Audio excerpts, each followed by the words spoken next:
4 حاجات هتعرفك ليه الشرير دايما بيخسر في كل الافلام. هل هو ذكاء من البطل ولا غباء من الشرير؟ يلا بينا. اول حاجه هنسخن بيها كده على طول المستندات.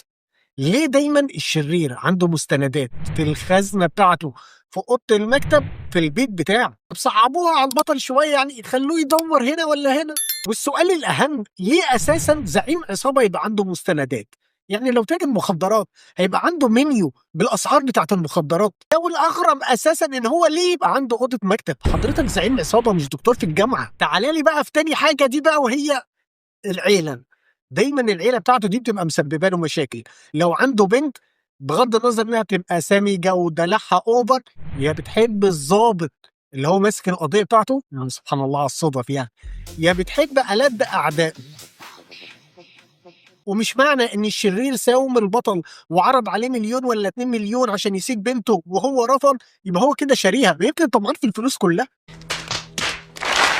ولو خلف ولد، يا اما هيطلع صايع وبتاع مشاكل ويضطر يهربه لاوروبا عشان ما يتسجنش، يا اما هيلف بيه على المصحات يعالجه من الادمان. فبلاش منها الخلفه اصلا. حتى لو فرضنا يا سيدي هيطلعوا طيبين، يا هيتخطفوا منك وهم صغيرين ويحرقوا قلبك، يا اما هيكبروا وينتقموا منك ويقتلوهم ويحرقوا قلبك برضه. فبلاش تخلف. اقول لك بلاش تتجوز اصلا، لان الشرير لما بيتجوز في الافلام مراته بتسرقه، يا بتخونه مع احمد عز بتاع العصابه، يا اما بتعمل الاثنين مع بعض في فيلم واحد. فريح دماغك. نيجي بقى عند الحته اللي المنطق بياخد فيها اجازه وبيقول لا معلش لو سمحت انا مش هلعب معاكم اللعبه دي، اللي هو التحدي بين الشرير والبطل. لو فكر ان هو يقتله وبعت له 20 راجل، ولا واحد هيقدر يجيب رصاصه فيه، انما البطل برصاصه واحده هيخلص له ال 20 راجل اللي هو فرحان بيهم دول. ولو فرضنا ان صدفه وفي رصاصه جت، تلاقي البطل اللي هو عامل فيها طيب وماجد الكدواني ده هيطلع صاحب البطل بقى، ايه اللي هو جدعانه احمد السقا، وهياخد الرصاصه مكانه. او الرصاصه تيجي في البطل ويجروا بيه على المستشفى، وفجاه الدكتور يطلع لنا بالمعجزه الطبيه العظيمه اللي بتحصل في الافلام بس. الحمد لله يا جماعه، ربنا كتب له عمر جديد. الرصاصه جت على بعد 4 كيلو متر من القلب. وما تسالنيش ازاي. مش معنى ان انت شرير ان انت لازم تمسك السيجار في بقك وتقول انا هخليه يتمنى الموت كل يوم. حضرتك اللي بتموت في الاخر وبيبقى شكلك وحش. اما بقى لو فكر يضرب البطل وبعت له رجاله عشان يضربوه، بنلاقي العصابه واقفه طابور، كل واحد واخد رقم ومستني الدور بتاعه.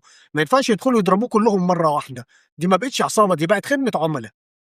ويا ريته بينقي الرجاله بتاعته اللي في العصابه، ده بتبقى رجاله غريبه، كل واحد فيهم ياخد بوكس يترمي على الارض فيقرر يكمل بقيه حياته نوم. ملهاش لازمه العصبيه عشان تثبت لنا ان انت شرير وتفضل مبحلق عينك طول الفيلم، ولو الطباخ حط شطه زياده يبقى تقتله. العصبيه ملهاش علاقه بالشر اساسا. ما ممكن بياع الورد الكيوت الرقيق يتعصب عادي لما يشوف مشهد رومانسي فيه عبده. ودايما قرارات الشرير متاخره، بيجي في اخر نص ساعه هيتقبض عليه فيها، اتصل بالسكرتيره احجزي لي في اول طياره حالا، بيروح يتقبض عليه اساسا في المطار. ما هم مستنيينك هناك، انت ليه حرامي وبتستخبى في البوكس؟